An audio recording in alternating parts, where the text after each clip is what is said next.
Assalomu alaykum. Demak, 13-muammoli savollardan biri haqiqiy 2022-yilda tushgan savol hisoblanadi. Osonroq bu savol. Lentaning umumiy uzunligi 180 cm. Hammasi bo'lib 180 cm hisoblanyapti va 4 ta bo'lakka bo'lindi.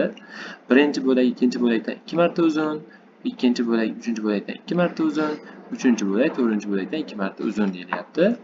Demak, bu yerda eng qisqasi demak qaysi bo'ladi? Albatta, to'rtinchisi hisoblanadi. Chunki uchinchi bo'lak to'rtinchi bo'lakdan uzunroq. O'sha eng kichkinasini x deb olsak, undan kattaroq uchinchi bo'lak 2 marta katta bo'lgani uchun x hisoblanadi.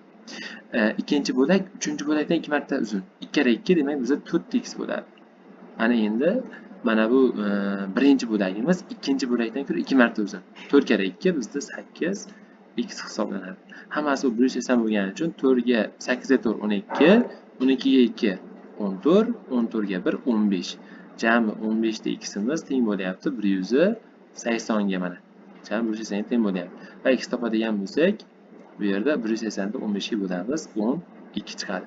Savolda bizni so'ralyapti nimani? 4-bo'lakning uzunligini toping. 4-bo'lak bu eng kichkina bo'lak, shu x o'ziga teng, ya'ni javob 12 bo'lar ekan.